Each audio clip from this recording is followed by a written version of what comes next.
आप सभी का हार्दिक स्वागत है हमारे यूट्यूब चैनल करियर स्प्लेंडर में। उम्मीद करता हूं कि आप सभी अच्छे होंगे। मैं प्रीवियस लेक्चर में आपको बैक्टीरिया के बारे में पढ़ा रहा था, कुछ पार्ट बैक्टीरिया का वहां पढ़ा दिया था और कुछ पार्ट जो बचा हुआ था मैं आज यहां पढ़ाने का प्रयास करता हूं। जो बैक्टीरिया है, रीट की एग्ज़ाम के अंदर आपका सिलेबस ये दे रखा है रीट 2022 के अंदर। तो स्टार्ट करते हैं अपन बैक्टीरिया की संरचना, जीवाणु की संरचना। दोस्तों यहाँ से कन्फर्म एग्ज़ाम में क्वेश्चन आता है रीट एग्ज़ाम में, तो ये वेरी इंपॉर्टेंट सेशन रहेगा। तो स्टार्ट करते हैं। सबसे पहले इसकी जो बाहरी जो संरचना होती है, जो बाहरी जो आवरण होता है, इसको बोलते हैं दोस्तों कैप्सूल। आपको दिखाई दे रहा होगा ये जो इस प्रकार से ये जो मैंने संरचना बना रखी है ना, ये संरचना जो सबसे बाहरी जो आवरण होता है ना, इसका कहलाता है कैप्सूल। दोस्तों ये कैप्सूल सभी बैक्टीरिया के अंदर नहीं पाया जाता है, बल्कि कुछ जो बैक्टीरिया होते हैं उन्हीं के अंदर पाया जाता है। जो रोग उत्पन्न करते हैं ना, रोग कारक जो बैक्टीरिया होते हैं उनके अंदर ये कैप्सूल पाया जाता है। जैसे मैंने बताया था हैजा का जो रोग कारक होता है विब्रियो कोलेरी, वो एक प्रकार का क्या है, रोग कारक है। कहने का मतलब है जो रोग जो उत्पन्न करते हैं उन बैक्टीरियो के पास कोशिका भित्ति के बाहर, ये जो कोशिका भित्ति है सेल वॉल के बाहर की तरफ एक आवरण पाया जाता है, उसे अपन कैप्सूल बोलते हैं। क्या बोलते हैं दोस्तों? कैप्सूल बोला जाता है।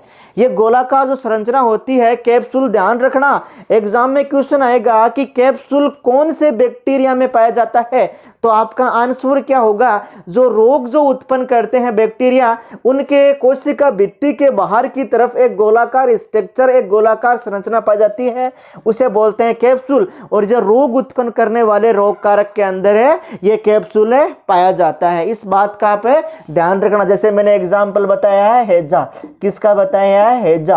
हैजा का रोग कारक क्या है? Vibrio cholerae. क्या है? Vibrio cholerae. इस चीज का आप ध्यान रखना। अब बात करते हैं इसके कैप्सूल के अंदर की तरफ। ये जो कैप्सूल है इसके अंदर की तरफ कोशिका भित्ति पाई जाती है। यार ये अपने पास इसके सेल वॉल।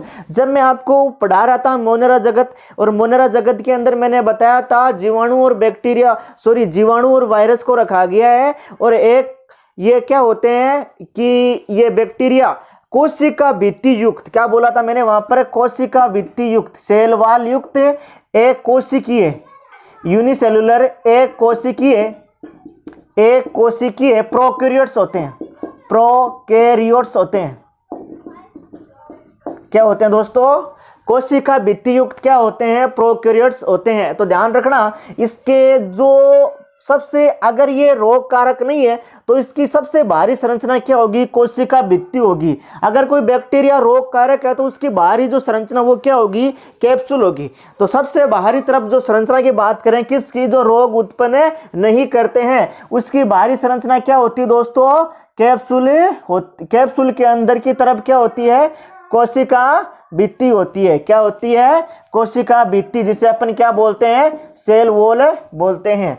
ध्यान रखना ये जो कोशिका भित्ति है जो रोग उत्पन्न करते हैं उनके अंदर भी पाई जाती है, और रोग नहीं उत्पन्न करते हैं उनके अंदर भी, उन्हीं लगभग सभी बैक्टीरिया के अंदर कोशिका भित्ति पाई जाती है। और जो रोग उत्पन्न करते हैं उनके अंदर एक और संरचना अतिरिक्त पाई जाती है, जिसे अपन क्या बोलते हैं दोस्तों? कैप्सूल बोलते हैं। इस चीज का आप ध्यान रखना।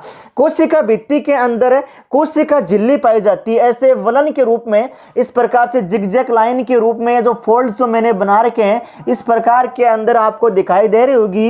ये जो संरचना है पूरी की पूरी, ये जो कोशिका, ये रही कोशिका भित्ति, सेल वॉल, और सेल वॉल के अंदर पाई जाती है सेल मेम्ब्रेन। इस फोल्ड नुमा जो संरचना पाई जाती है इसके अंदर, उसको बोलते हैं अपन सेल मेम्ब्रेन बोलते हैं, कोशिका झिल्ली बोलते हैं, जो इसके अंदर की तरफ पाई जाती है। किसके?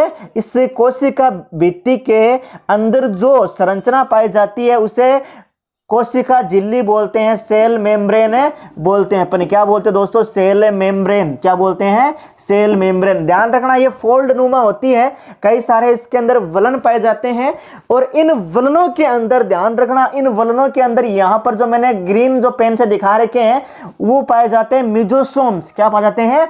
मिजोसोम्स। ये एक प्रकार से बैक्टीरिया के लिए लंग्स की तरह काम करते हैं। किसकी तरह काम करते हैं? लंग्स की तरह। तो ध्यान रखना बैक्टीरिया के अंदर लंग्स तो होते नहीं है, बल्कि उसकी बजाय इस सेल मेम्ब्रेन के ऊपर जो फोल्ड पाए जाते हैं ना, इस फोल्ड के अंदर मिजोसोम्स पाए जाते हैं। उसे क्या बोलते हैं? बैक्टीरिया माइटोकॉन्ड्रिया या बैक्टीरियल माइटोकॉन्ड्रिया बोलते हैं। क्या बोलते हैं उसे? बैक्टीरियल माइटोकॉन्ड्रिया अपन बोलते हैं। ये क्या करते हैं दोस्तों? श्वसन के अंदर भागीदारी। एक प्रकार से बोले तो कि बैक्टीरिया का जो श्वसन अंग होता है, एग्जाम में क्वेश्चन कैसा आएगा? बैक्टीरिया के श्वसन अंग का नाम बताइए, तो वो क्या होगा दोस्तों? मिजोसोम होगा। क्या होगा? मिजोसोम होगा। वो किसके ऊपर पाए जाते हैं? जो कोशिका झिल्ली होती है, कोशिका झिल्ली के जो फोल्ड्स होते हैं उनके अंदर क्या पाया जाता है? ये रहे मिजोसोम, ये रहे मिजोसोम। यहां पर मिजोसोम, जैसे यहां पर भी क्या पाए जाएंगे? मिजोसोम। यहां पर भी क्या जाएंगे?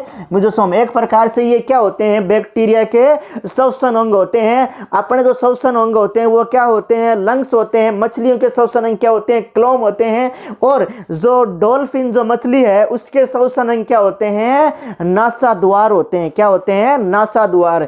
नासाद्वार उनके अंदर क्या होते हैं? श्वसन के अंग होते हैं। आई होप आपको ये बातें समझ में आ रही होगी। इस सेल मेम्ब्रेन के अंदर, सेल मेम्ब्रेन के पूरी की जो पूरी सेल मेम्ब्रेन है इसके अंदर भरा रहता है दोस्तों जीवद्रव्य। क्या भरा रहता है? जीवद्रव्य या कोशिका द्रव्य जिसको बोलते हैं। इस पूरी की पूरी जो सेल मेम्ब्रेन है इसके अंदर क्या भरा रहता है? कोशिका द्रव्य भरा रहता है। और इस कोशिका द्रव्य के अंदर पाया जाता है केंद्रकाभ। क्या पाया जाता है दोस्तों? केंद्रकाभ, न्यूक्लियड। क्या पाया जाता है? न्यूक्लियड, ना कि केंद्रक। एक होता है दोस्तों केंद्रक, एक होता है केंद्रकाभ।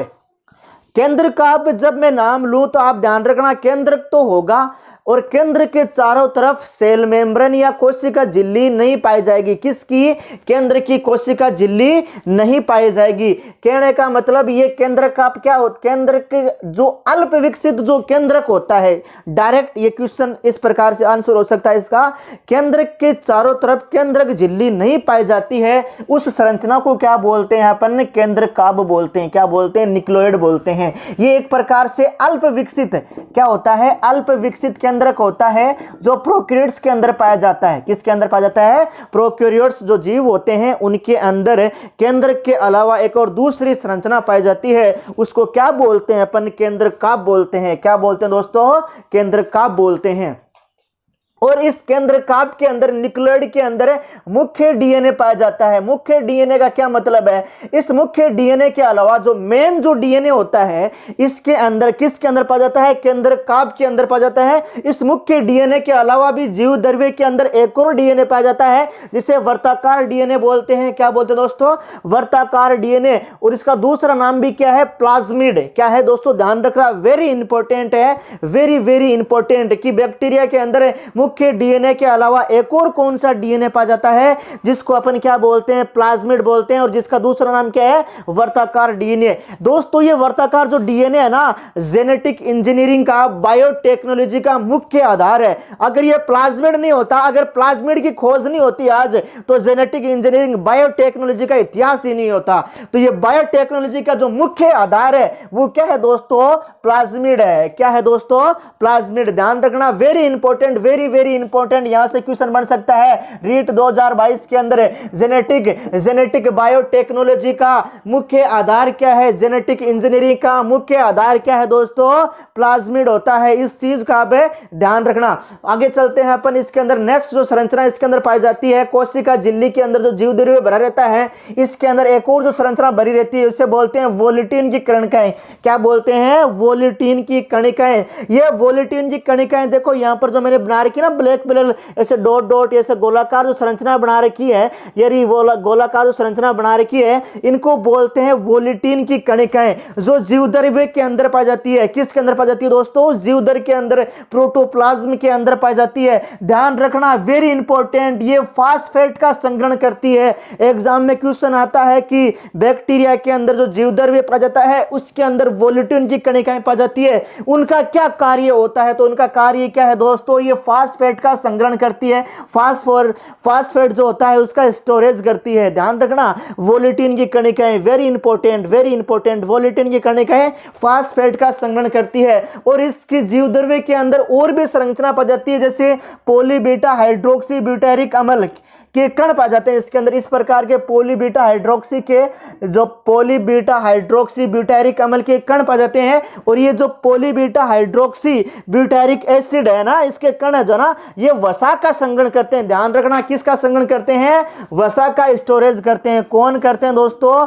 वसा का स्टोरेज पॉलीबीटा हाइड्रोक्सी ब्यूटेरिक अम्ल के कण वसा का संग्रहण करते हैं। वेरी इंपॉर्टेंट, दोनों अपने आप में इंपॉर्टेंट क्वेश्चन है दोस्तों। मैंने पहले ही बोला था आज का जो सेशन है वो धमाकेदार होगा, आज का जो सेशन है बहुत ही बढ़िया होगा। वेरी इंपॉर्टेंट, रीट 2022 के अंदर यहां से कम 2 या 3 क्वेश्चन आएंगे। वेरी इंपॉर्टेंट, तो लाइक करें, शेयर करें, चैनल को सब्सक्राइब करें। Thank you so much. तो ध्यान रखना, पॉलीबीटा हाइड्रोक्सी ब्यूटेरिक अम्ल का कण वसा संग्रहण का कार्य करते हैं, और वोलेटिन की कणिकाएं जो होती है वो क्या करती है? फास्फेट का संग्रहण करती है। एक और चीज, इनके अंदर जो कैप्सूल होता है, अगर कैप्सूल होता है तो कैप्सूल के चारों तरफ क्या पाई जाती है? क्या पाई जाती है? फिमरी पाई जाती है। अगर इनके चारों तरफ कैप्सूल नहीं पाया जाता है, कैप्सूल किल में पाया जाएगा दोस्तों। जो रोग कारक जो बैक्टीरिया होंगे उनके चारों तरफ कैप्सूल पाया जाएगा, और जो रोग कारक जो बैक्टीरिया नहीं होंगे उनके चारों तरफ क्या पाई जाएगी? कोशिका भित्ति दोनों के अंदर पाई जाती है। लेकिन कैप्सूल किसके अंदर पाया जाता है? जो रोग कारक जो बैक्टीरिया होते हैं उनके अंदर क्या पाया जाता है? कैप्सूल पाया जाता है। इस चीज का आप ध्यान रखना। इस कैप्सूल के या ये मैं बात करूं, कोशिका भित्ति के चारों तरफ फिमरी पाई जाती है, ऐसे धागेनुमा संरचना पाई जाती है, जिसको क्या बोलते हैं? अपन फिमरी बोलते हैं। ये फिमरी क्या करती है? गति में सहायक होती है। इनके गमनांग होते हैं। ध्यान रखना, क्वेश्चन आएगा कि बैक्टीरिया के गमनांग के नाम होते हैं, ऑप्शन में आएगा फिमरी, तो आपको किसको टिक करना है? फिमरी को। और ध्यान रखना, कई बैक्टीरिया के अंदर फिमरी के अलावा एक और संरचना पाई जाती है, उसको बोलते हैं फ्लैजिला। क्या बोलते हैं? फ्लैजिला। ये भी क्या करते हैं दोस्तों? गति में सहायक होते हैं।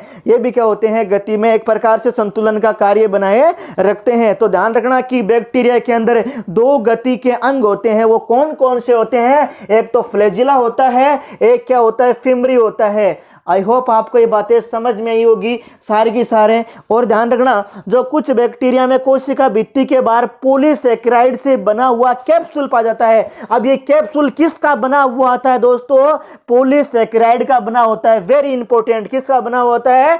पॉलीसेकेराइड। जो रोग कारक जो बैक्टीरिया होते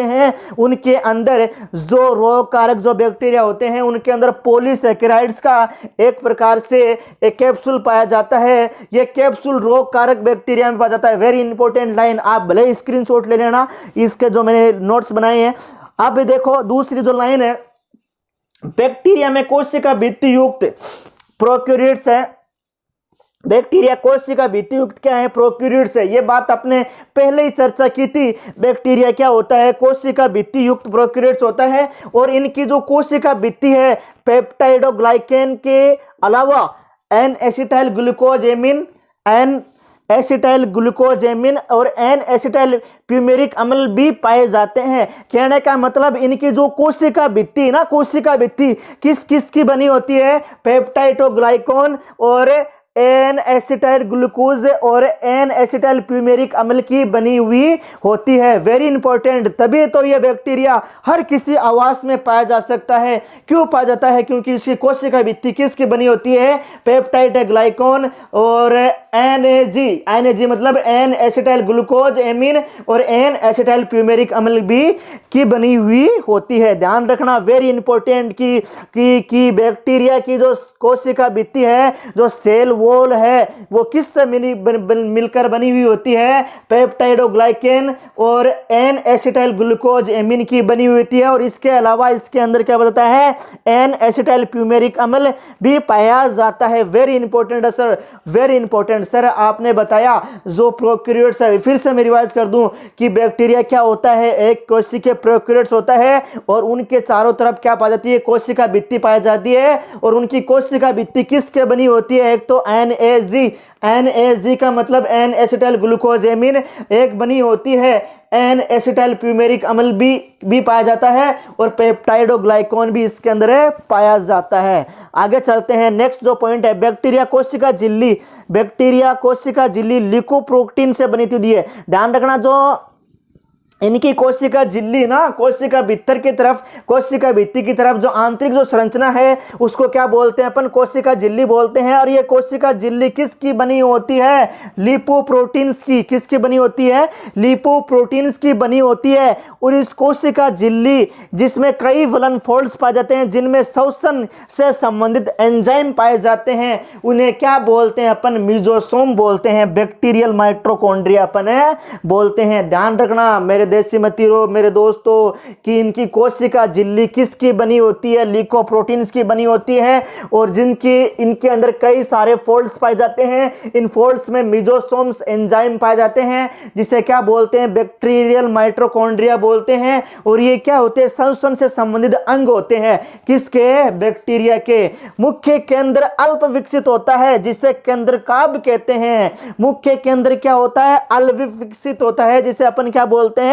केंद्र काब बोलते हैं। इसमें मुख्य डीएनए पाया जाता है। जीवधर्मी में मुख्य डीएनए के अलावा एक वर्ताकार डीएनए भी पाया जाता है, जिसे अपन क्या बोलते हैं? प्लाज्मिड बोलते हैं। जो क्या है? जेनेटिक इंजीनियरिंग का, बायोटेक्नोलॉजी का जो मुख्य आधार है वो क्या है? वो क्या है दोस्तों? प्लाज्मिड है। आई होप आपकी आज जो मैंने पढ़ाया आपको समझ में आ रहा होगा। उम्मीद करता हूं आपको हमारे वीडियो पसंद आ रहे होंगे। एक बार फिर से समझने का प्रयास करना।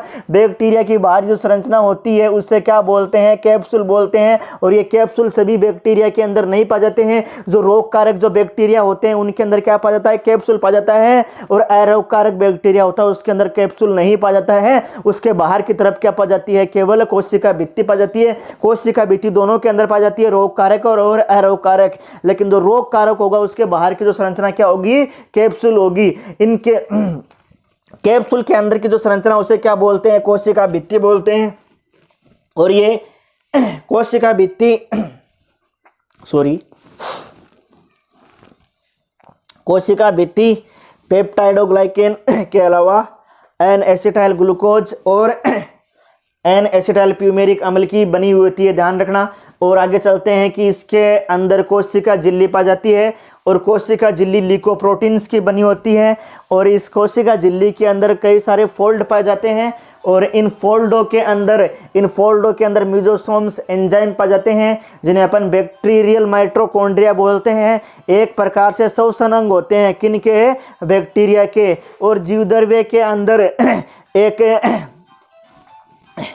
केंद्र काब पाया जाता है, जिसके अंदर मुख्य डीएनए पाया जाता है। और मुख्य डीएनए के अलावा एक वर्ताकार डीएनए पाया जाता है, जिसे अपन क्या बोलते हैं? प्लाज्मिड बोलते हैं। जो बायोटेक का क्या है? मुख्य आधार होता है प्लाज्मिड। इस चीज को आप ध्यान रखना। और इनके अंदर वोल्यूटिन की कणिकाएं पाई जाती है। किसके अंदर? जीवद्रव्य के अंदर। आप लिख लेना कि जीवद्रव्य के अंदर वोल्यूटिन की कणिकाएं पाई जाती है। वो क्या करती है? फास्फेट का संग्रहण करती है। और इसके अंदर पॉलीबीटा हाइड्रोक्सिक ब्यूटायरिक अम्ल के कण पाए जाते हैं। और ये क्या करते हैं? वसा का संग्रहण करते हैं। आई होप आपको ये बैक्टीरिया की जो संरचना मैंने बताई है। और एक और संरचना इसके अंदर फिम्बरी क्या करते हैं? गति में सहायक अंग होते हैं। और फ्लैजिला भी किस में सहायक होते हैं? गति में सहायक होते हैं। उम्मीद करता हूं दोस्तों आज की क्लास आपको पसंद आई होगी। अगर आपको अच्छा लग रहा है तो हमारे चैनल को सब्सक्राइब कीजिए। और भी अपन नेक्स्ट जो पॉइंट होगा उनके अंदर अपन जो लाभकारी बैक्टीरिया होते हैं उनके बारे में चर्चा करेंगे। ध्यान रखना दोस्तों, जो बैक्टीरिया, कुछ बैक्टीरिया तो लाभकारी होते हैं और कुछ बैक्टीरिया हमारे लिए हानिकारक होते हैं। जैसे विब्रियो कोलोरी मैंने बताया है, एक प्रकार से हानिकारक बैक्टीरिया है, रोग कारक बैक्टीरिया है, जिसके चारों तरफ क्या पाई जाती है? कैप्सूल पाया जाता है। जो नेक्स्ट जो वीडियो होंगी उनके अंदर इनके विषय में अपन चर्चा करेंगे। तो thank you so much for watching gas. Please video को ज़्यादा से ज़्यादा शेयर कीजिए, बहुत मेहनत करते हैं दोस्तों हम आपके लिए। लाइक करें, शेयर करें, चैनल को ज़रूर सब्सक्राइब करें। Thank you so much.